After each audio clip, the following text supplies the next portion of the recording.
What's up, guys? Tim Alston with DragBoss Garage. Welcome back to the channel. I appreciate everybody that watched my last video. It's a little long, 35 minutes, but I just wanted to get that stuff out there to show you the frustrations that people go through when they're building a race car or doing anything high performance, because nothing is easy as you think. But I appreciate all the positivity, and it kind of got me going again. I'll kind of tell you where I'm at right now. I got to give a couple shout outs to, the first one is Richard Lavoie. I get a lot of parts from him from Canada, and he saw the sticker that I made for DragBoss Garage, at least one of them. The one with the original Boss script on the end of it for Boss, DragBoss with that script. His friend Ray made it.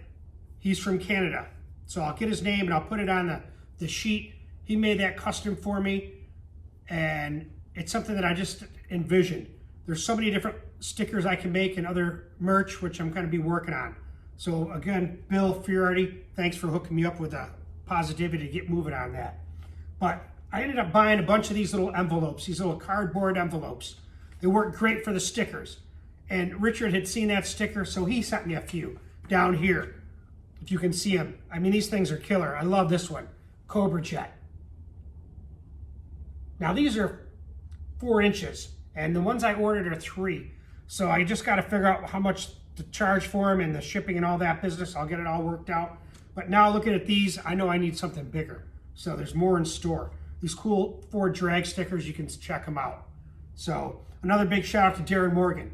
I waited 2 months for this tool. This is the Dotco Porter. That's what I call it.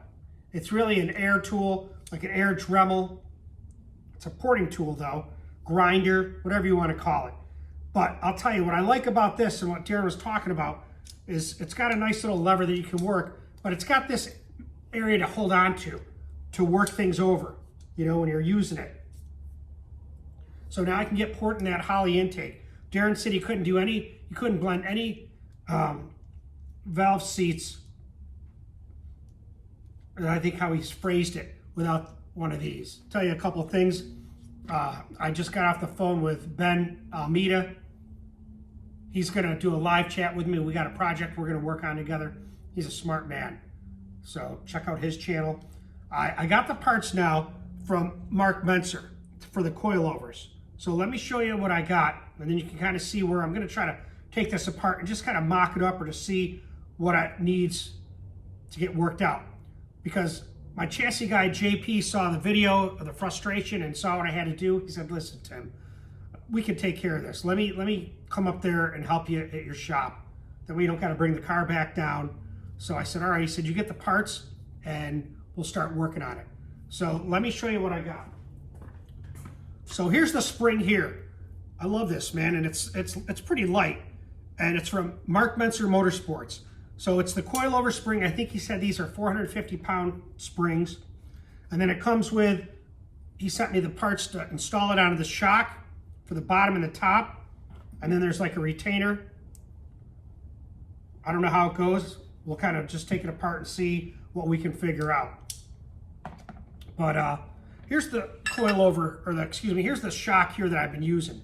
This is what stopped all the crazy wheel stands. This great double adjustable shock by Menscer. So it's an AFCO shock, it says on here, but Mark does his own tuning and does a lot of work on them. He may even have his own shocks. But this was the prototype for the Ford, Mustang, and Cougar shock with this kind of mount on the bottom. He built a bracket adapter that goes to the bottom. The adjustment knob is here for compression, and this is the rebound or extension up here. And then these are the stock Ford mounts. I showed you that before, and I had to buy this bracket to mount this type of shock. So Scott Fritz asked me, he said, hey Tim, isn't the adjustment piece hitting the coil spring? And you know what, when I originally put it together, it did come awful close. So what I had to do is take off these adjustment knobs. I couldn't use these because it stuck out too far. Then I had to trim off the valve itself. I think it's 5/16 socket size. I had to trim that off so it would clear the coil spring. So it didn't hit, but good eye on that. Hopefully now with this setup, I'll be able to put these back on here. I don't think I'll be able to put this one on either. The reason I had to take it off is it's close to the hood. If if I remember correctly. But let's see what we got. This is the bracket that mounts to my shock tower, and then that strut brace that goes to the firewall mounts in this hole right here. So these have a little clip on here. You can see it here. I'll take it off. Now that clip is what gives you the clicks when you turn the valve, you know.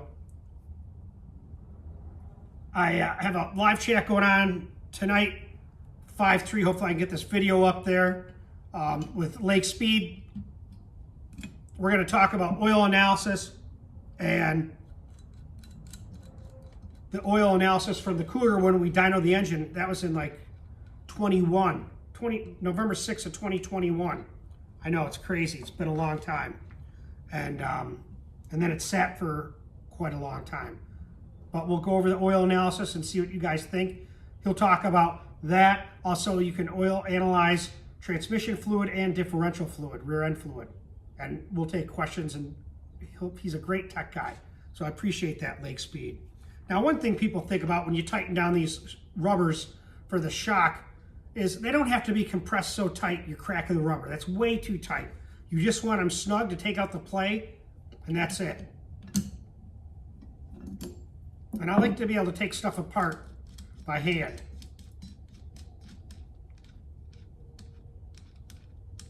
And that's a lock nut, an adjustment nut on that. These are the rubbers.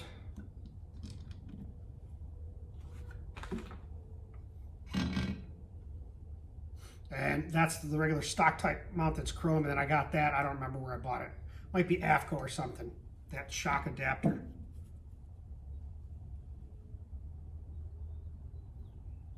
I'll take this off here. Now this can come off. The question I'm trying to figure out now is how this is going to mount up to the shock tower itself. Or do I need another plate that goes on here? I don't know. I said, at least let's try to start working on this and see. But here's the spring here, and you can tell it seats like this. Now, some of the shocks I've seen have a roller bearing in here, like almost like a thrust washer in a transmission for a roller bearing. But this doesn't have it. I'll end up calling them and asking them about it. And then there's like a little tab here, a spring tab. I don't know how that works.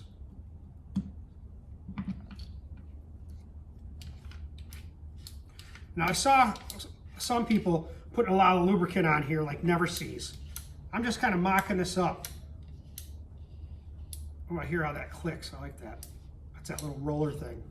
Maybe it's telling me how many times you go around. I have no idea. But point being, some place I saw said don't put any lubricant on any of this stuff because dirt collects to it. When you're driving on the track or around the streets, you're gonna have dirt collected on that roller bearing and eat it up. So now, one thing I noticed I don't have is a spanner wrench, but at least I can see how this goes. This must have to come off, I'm figuring. But I still haven't figured out how it's gonna go up against the shock tower. Now, Mike Week sent me a picture, and I'll put it up right here. But Viking shocks, he has those on his 66 Fairlane coilovers. And they have a big spring that's like the stock spring that fits right up in there. This isn't like that, so who knows? I might have to make an adapter. You know, JP was saying, yeah, you may have to make an adapter for that. I don't know. But it only goes on so far and stops. So I had talked with Craig at Mark Menscer. He said that I don't need any kind of adapter to the top. Just start putting together, you'll see what I mean. So he said to make sure you back this off, the rebound valve, all the way loose. I don't even know what I had this adjust at.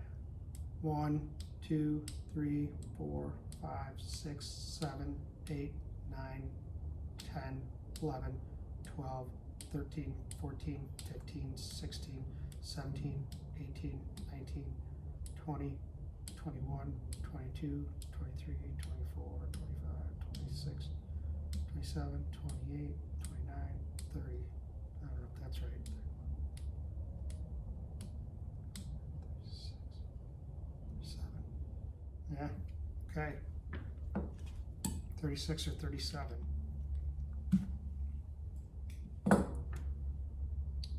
And then he was saying you can break this loose.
Yeah, I'm gonna have to compress this down, I suspect.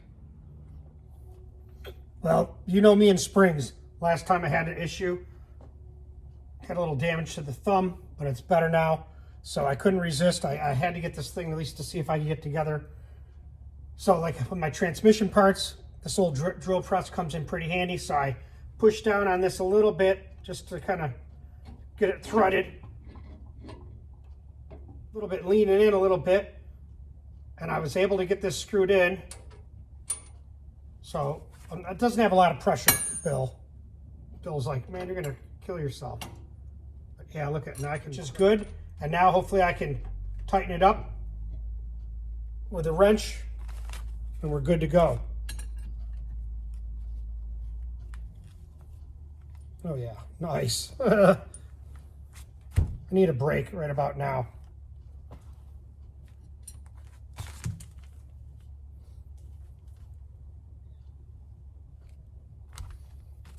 So fits pretty good. If I feel tightening against the rod start to spin, then I'll stop, but it's going against that lock nut that's down there, and that's it. So what I'm going to do is pull down this little piece of rubber so I can get a wrench on that.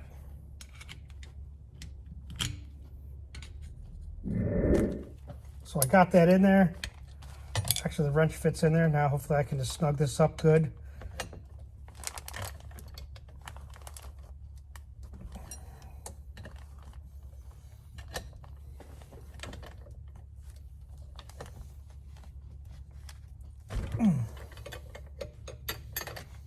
Not the best position, I'll tell you. Probably make a nice tool that goes right in there.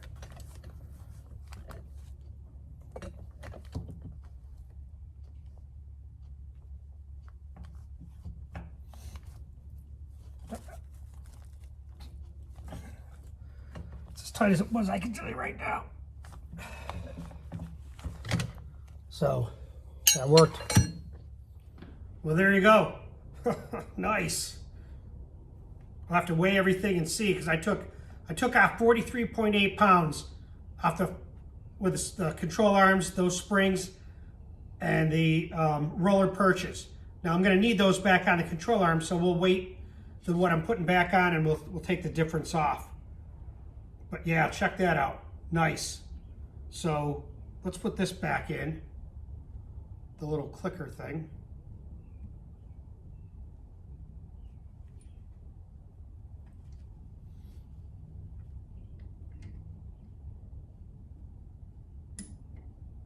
So there it is. I did like, I don't know, 36. So let's see.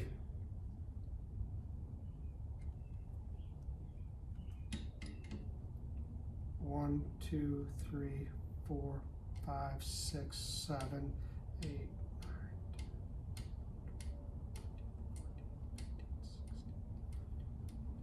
10, 21,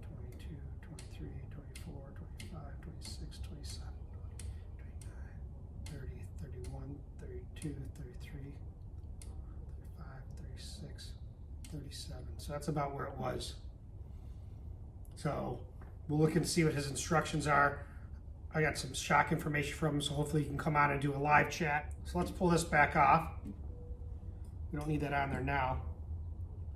But now, when it goes back up on the control arm, the roller spring purchase will be on the control arm. This will bolt in just like it did.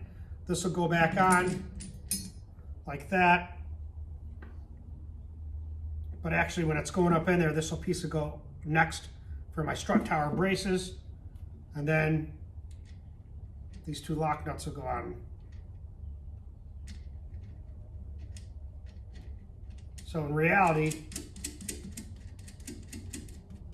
if it all fits like fingers are crossed, then once this is bolted to the shock tower, this is where the spring's going to be. So it won't need any other purchase, I hope. We'll figure it out. You're always seeing and learning something new at DragBoss Garage. Appreciate it, guys, so stay tuned for the next episode.